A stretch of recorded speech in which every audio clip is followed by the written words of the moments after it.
My name is Alexandra Miller, and I'm currently a PhD student at George Mason University. So, Mabel Esther Maycomer, or Mabel E. Maycomer, I found her first in an article that she published in this journal called The Playground. Her article was about playgrounds being mothers. She wrote so many editorials for the New York Times and a couple of other papers. She spoke with this extreme passion for playgrounds. She was born in Brooklyn in 1873. She also had an older brother and an older sister, Anna. They both became playground attendants in 1903 when Mabel was 30. She was working at various playgrounds, first at a Poplar Street site in Brooklyn and then later at Seward Park. And she was really important to the playground movement in New York. And New York, I found, is where the most playgrounds were in this period. They were sort of forerunners in building a citywide playground and park system. And so there's this phenomenon of street playgrounds or children just playing in the street generally because it's close to your home. But it's also where all the cars are. And so playgrounds start partially first as a safety measure. It's a place for your kids to go that is safe. There's kind of a movement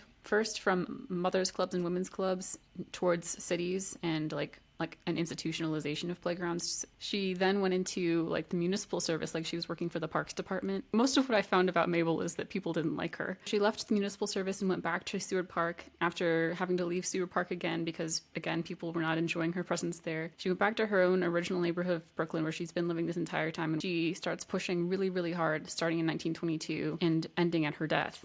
About right before the playground is built, for this playground to be built on this rurban site. It's not the name of the owner or anything. It's rustic urban. Brooklyn in the period that this spot is named is still kind of on the edges of New York City. She started in 1922 pointing to this spot and she was like, this has the perfect setup for a playground. It has all of this shade. And she also pointed to the existence of a ton of children in the area. First she petitions the park department to buy the land, and 2 years later in 1924 they do. And then they just sort of sit on it for years. They schedule so many hearings. This club that she organizes called the Playground League, they show up constantly and they constantly reschedule the meetings because they don't want the Playground League to be there.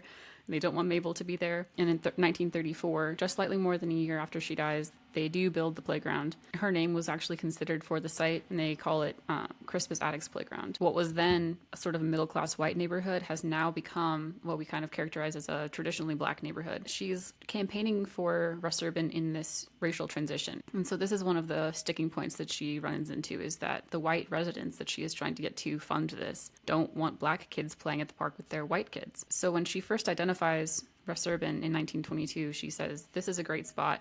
Nobody's using it, which is not true. People are using it. For example, one of the city councilmen who she's trying to convince to turn it into a playground is renting out buildings on this property. And some of the other neighborhood residents are also invested monetarily in this site. And so she rallies a lot of the neighborhood. She gets a lot of people on her side. And so there's just these couple of people who keep sort of pushing back and saying, no, we don't want this playground. And the city is listening to them because it costs money to build a playground. It does matter that this is happening during the WPA years when the city and the nation are trying to invest in urban and in just general infrastructure. So there's a lot of public works that are being built, playgrounds among them. The Crispus Attucks Community Council of Brooklyn pushes for it to be named Crispus Attucks, which makes it the first park, and I think maybe the first public site in New York to be named for a black person, even though Crispus Attucks is not from New York. He's from the Revolutionary period in American history. He died in the Boston Massacre. A lot of black people in this period, they point to him and say, look, there was a black figure in the revolution, right? He's a martyr in the revolution. That's the start of American values. And that speaks volumes to the playground movement's goals generally, of playgrounds being well integrated into their neighborhoods, of being close by to homes, of being spots where everyone in the neighborhood can come together and mix together. I think she would have just been ecstatic that the playground actually finally happened, after what ended up being 13 years of work for her.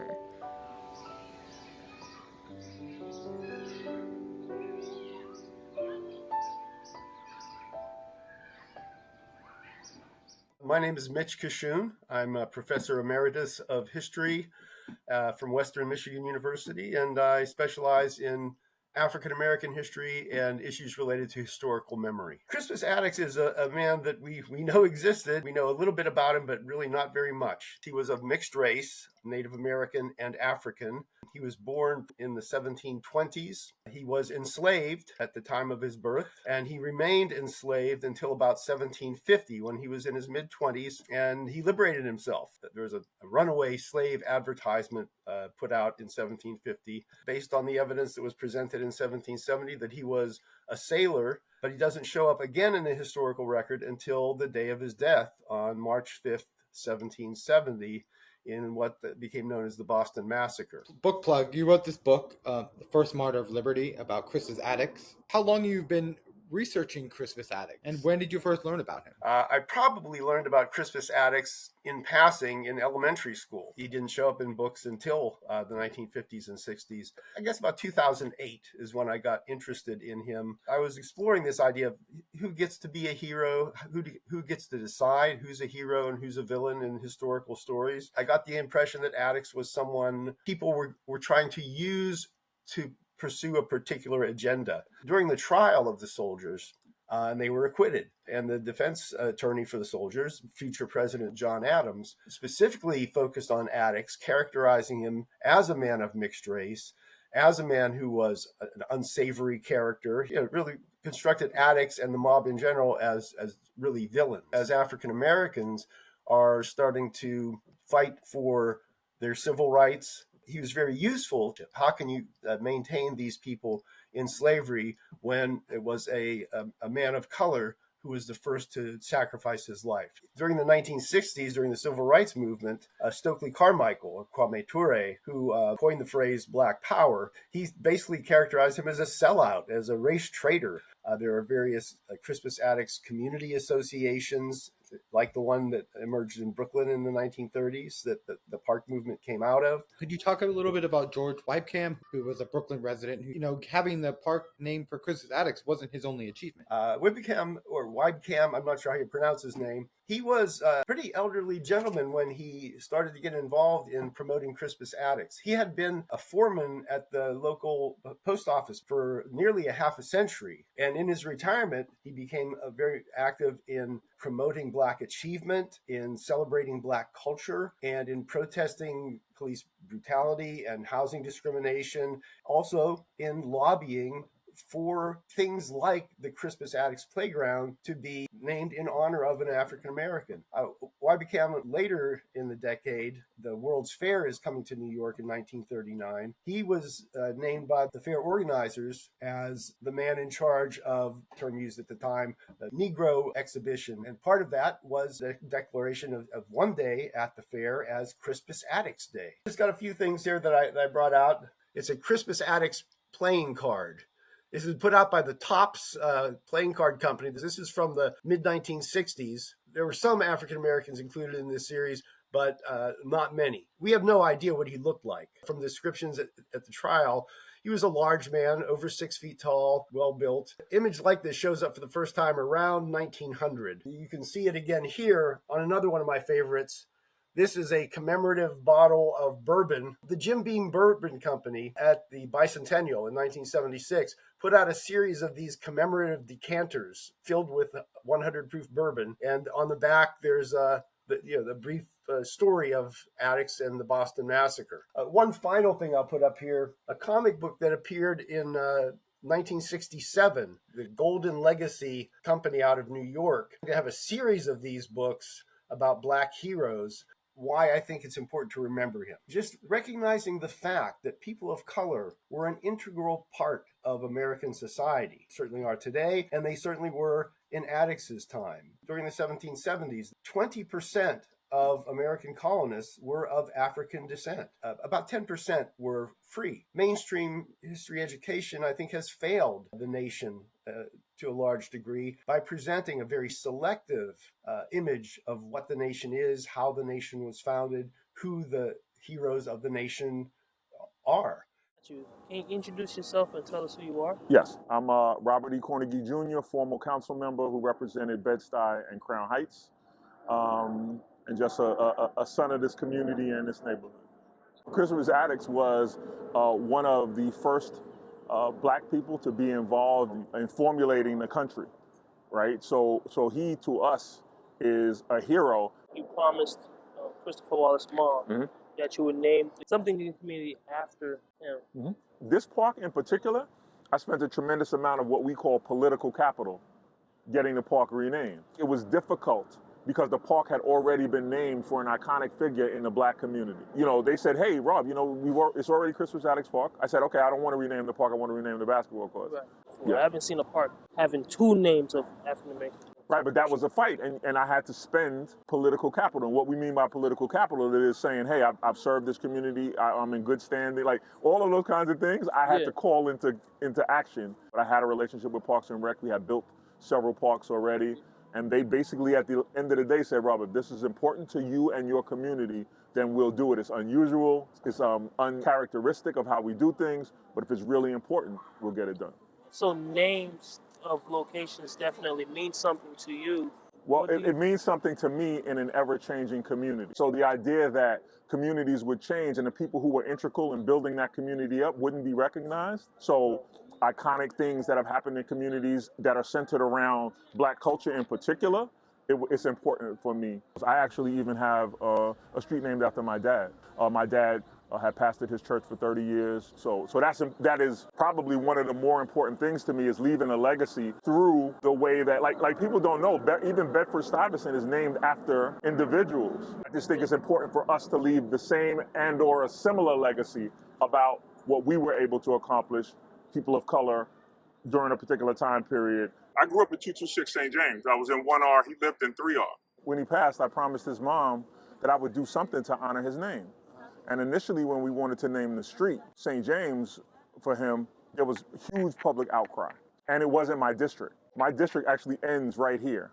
And so this was the best opportunity I could get to honor him that I had control over. So in the next district, they were like, no, the neighbors, the gentrification had taken place and new neighbors had moved in, and they just didn't want to live on a street that was named for this rapper. So you had people from all over the world who had moved to St. James Place who were opposed. When I first made the proposal a decade ago in the community board meeting, not only did they boo me, but there was a woman who stood up, and while I was talking, recited some of his worst lyrics. While I'm speaking and making a presentation about why we should rename the street and his cultural impact, not only in hip hop, but in music around the world, the lady was actually reading some of his more graphic lyrics while I was talking, basically to set the tone that was unacceptable by a new emerging demographic. But the community was changing so quickly that new residents couldn't fathom having to tell their family and friends to come to Christopher Wallace Way at that time. What I did have control of was this park. So the first thing that was ever named or changed for Biggie Smalls or Christopher Wallace was this park. So this is actually the first tribute to Biggie that went in the annals of New York City history, at least. And then certainly there were several afterwards, but this was the first. For me, this playground was very dangerous in the days when I grew up, right? This wasn't what you see today, where you see families having a good time. There was a lot of drug activity. You look back, a couple of decades, you'll find that this park was one of the #1 places where drug activity took place. And that was a time when I was playing basketball in Europe. The height of the problems in this park, I was playing in other places, but this park soon became known and actually a place where basketball flourished. But for a long period of time, you didn't send your kids to this park. I leveraged some of my resources as a council member to put in new equipment. So I was actually a part of 2 phases of the park. The first phase and the name change and the renovation of the park. As council members, we're allowed capital dollars. I've spent a considerable amount of capital dollars here early on, making sure that the park had the right equipment, updated equipment, and that the structure was more conducive for strollers and for people to have a good time. This park was a priority for me, and the design falls on the shoulders of Parks and Rec, but they have a great team, and I've always had a great team in renovating parks and keeping them relevant. So I was able to partner with Parks and Rec, not only on this park, but several parks, but in particular this park. Redoing parks are incredibly expensive. So my $5 million that I get annually, or that I got annually, was going almost like that, not because it wasn't enough, but because things cost so much. And everybody at the New York City Council complains about the expense of redoing a park. Like this wasn't one of the parks, but they have parks that I've redone that it took me 3 years to do because I had to put 2.5 million aside this year, then another 2.5 million, then another 2.5 million to get to 7 million in order to be able, a park could cost, a park like this to redo from start to finish could cost $7 million. But we only can serve 2 terms, so that's 8 years. And some of these projects, 1, the cost, and 2, the amount of time that it takes. I was cutting the ribbon on parks after I was already out of office because it took that long in order to get the project done. You can't wave a magic wand even when you want to. Well, my name is Mitchell Silver. I am an urban planner by training. I've been practicing urban planning for about 40 years. I do a lot of public speaking around the world, and I had the privilege of serving as Parks Commissioner from 2014 to 2021. I initially interviewed to be the Planning Commissioner, and they brought me up to New York City. It was an interesting George Costanza interview. I wasn't sure I wanted to come back to New York. So I gave answers, I think, that shocked those that interviewed me. And literally about a month later, they asked me would I be interested in being the Parks Commissioner. And I just said no. And they go, well, why? I said, because Parks is 80% operations and 20% planning, and I'm a planner. And their response surprised me. They said, that's why we want you. We want someone that's a visionary that can rethink parks. So I interviewed, met with the mayor, and then 3 days later, he said, would you like to be my Parks Commissioner? We talked a lot about equity, which when he said equity, he started pulling at my heartstrings. He was concerned about a tale of 2 cities. And he said, will you come home and help us? And I said, yes.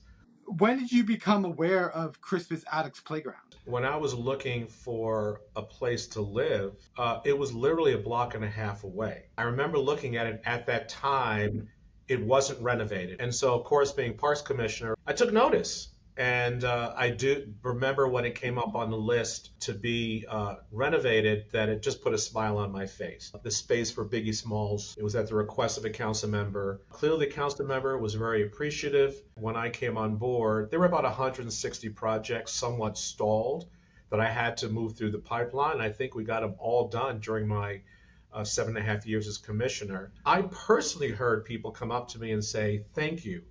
Thank you for the level of care. I pushed our capital team to design, to procure, and get projects done quicker, yet both myself and the Parks Department received 0 credit for how we're able to bring down the length of time from 5 and 6 years down to 3 and 4 years. And during my tenure, procurement got longer and more bureaucratic. And I felt during my tenure, I got unfair criticism because there was no way I could have completed 850 projects in 7 years if I was taking too long for every project. So you were in charge of the New York City park system during the pandemic. Can you reflect on that time a little? Wow.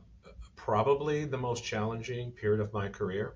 You have to recall, while the pandemic was happening, it intersected with the death of George Floyd and the protests, so the two kind of intersected. What I soon realized is that we became a very essential agency when everything was closed. I mean, everything.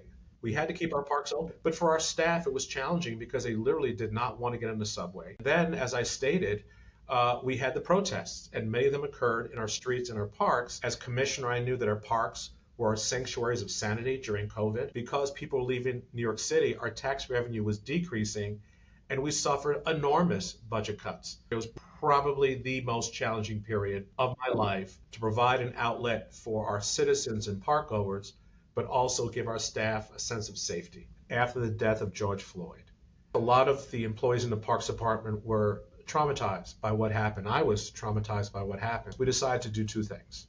One, we wanted to rename a special space for a place for relaxation, respite, reflection, protest. And that started with Juneteenth Grove. Because I didn't want it to be a one-off, I agreed to rename another 10 sites in New York City to elevate the Black experience. James Baldwin Lawn, who walked the streets of Harlem, to see this gracious lawn sloping up all the way to City College. That's a special space. Langston Hughes Playground, and the color of the banner, which people were blown away because all of our park signs are just green. Then we did another wave of renamings before I left as commissioner, and then I did a special one for the Ted Corbett Loop. I'm a runner. He's considered the godfather of long distance running. So names matter. We're going to name a space, streets, plazas, buildings, parks. My name is Gary Wade. I am a neighbor here at the Crispus Attucks Park. I come here very often to play basketball. I've often played here at this park. I am, in fact, a retired New York City school teacher living in this neighborhood for probably the best of 40 years now. My son played in the summer basketball league here for many years. He came here to play basketball. He came here to play on the swings. He came here to do what children do in the park. He's now 35 years old. So yeah, I go way back with this park. I love this area. I love this neighborhood. They've done extensive work over time, putting a new playground.